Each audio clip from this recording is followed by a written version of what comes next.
Please go ahead. Hello, everyone. My name is Shane Leonard. I am a first-year master's student in chemistry at Lakehead University, and my thesis is on using machine learning to predict substituent effects. The first thing is, what is chemistry? Chemistry is the study of the behavior and properties of molecules. In order to better understand these molecules, chemists divide them into fragments called substituents.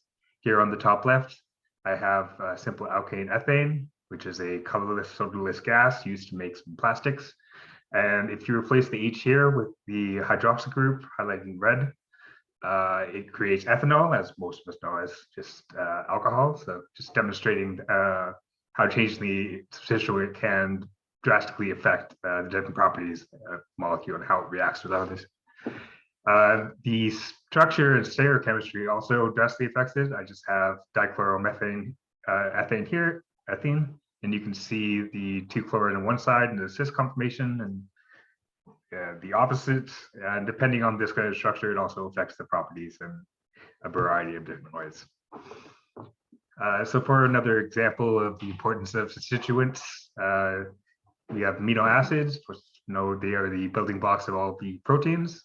Each one consists of the same backbone with an NH2 and a COOH. And the different properties and functions it attributes to the proteins come from the different substituents here, replacing the hydrogen, like ethane here. And each one will provide a different functionality to those proteins. They also contain a chiral center, which is another way importance of the conformation, just with one atom connected with 4 different molecular species or chemical species. So in order to generate the properties we're using for this research, we use the quantum theory of atoms and molecules, QTAME. This is developed to predict the properties using analysis of the electron density.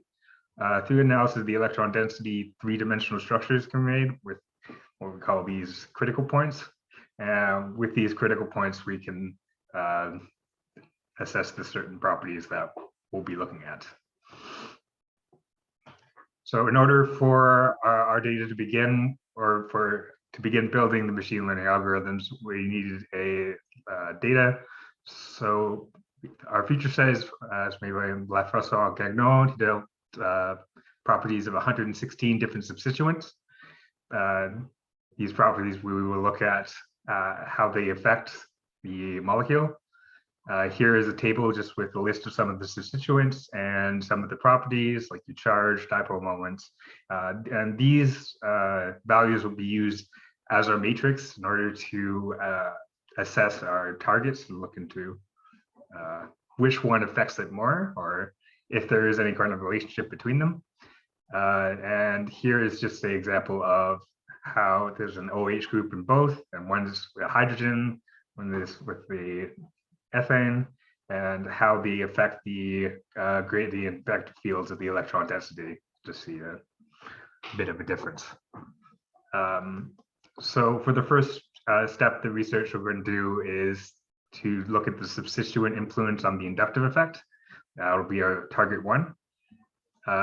What the inductive effect is a transfer of energy through the bonds. It's an integral concept in chemistry, because no matter what molecule you're looking at, if it has bonds, the inductive effect has some sort of effect with the molecule. In order to observe this effect, we use the isodesmic reaction energy. This is the reaction here. It needs an appropriate backbone. Like in this one, we are using bicyclopentane, so it's a rigid structure. We will only see the inductive effect. Other studies have been done on this. There's a graph here from it. They have found a linear relationship between the reaction energy, and here's the dipole moment. So we were going to use our machine learning algorithms and see if it compares or if it agrees with other the previous studies. Because of the linear relationship shown, we are thinking of using multilinear regression to model the data. just to start with, it seems like the best fit. This data was generated using an on-axis approach. I know it's a bit small, but you see the straight line here. That's like on the axis. And it was found to be linear, but if we look at it off the axis on this red line, we're wondering if it will still be a linear relationship, and we'll try to use the predictive software to discover that.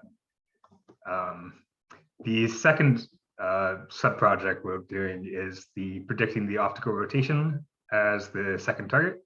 So we're using the chiral centers. That's one atom with 4 different chemical species attached. Here we have a leucine, and the green circle is the chiral center carbon. These allow for optical isomerism, so that means it rotates plane polarized light in one direction or the other. And we're seeing to use machine learning algorithm to predict which substituent properties will cause the optical rotation to go one way or the other. And we will be using methane, like pictured above here, with the 3 of the hydrogens replaced with different substituents to observe the effects. This specific research hasn't been done yet, so we are not sure if there will be a linear relationship or not. So we are looking at other models. So far, a neural network is being observed as a possibility because of how it can deal with non-linear relationships, but further testing is still needed, or to decide. And this is just the general research plan. So just to generate the inductive effect target data, build and test the machine learning algorithms and models to see which ones fit the data better. And we have to generate the optical rotation target data and retrain and optimize that machine learning algorithm from the first one to see how it performs or if we need to change it at all.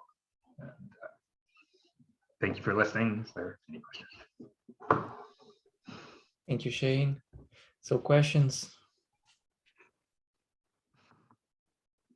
Hey, Renata. Hi, Shane. Now I understand what you were doing before. You're choosing the reaction clapping, right? And I thought you were raising your hand for everybody. Took me at the whole workshop to understand. No, thank you. So when you're saying you're generating your data sets, it is from, are you doing lab work for that? It's QTAM, sorry, it's a computational chemistry technique. So it uses quantum physical laws, like the Schrodinger equations and stuff like that, in order to generate predictive data. And that's what these electron density gradient paths are for. So it's using, I'm using Gaussian, which is a suite of software to help predict the data, but this is all computational. Right, okay, I understand. Thank you. Thank you, Shane. Great presentation. Thank you very much. Thank you for having me. Yes, Jacob. Yeah, sure. I guess to follow up on that question, what is the advantage of learning an additional method if you have this QTAM model which can already perform these predictions?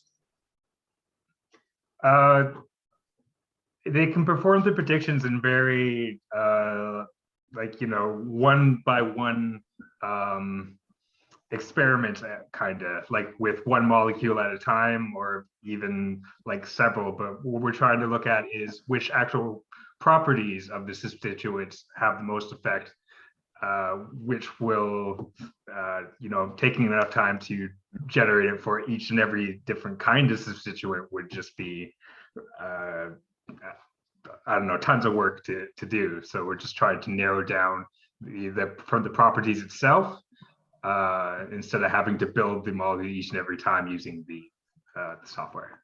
Okay, so it's about learning something that can generalize more efficiently. Is that kind of? Yeah, basically, and seeing what relationships we can find using the machine learning to kind of speed up the process, hopefully. Okay, thank you. My background is all in chemistry, and I am just being introduced to the wonderful world of computer science right now. Right. Which is pretty good. All right.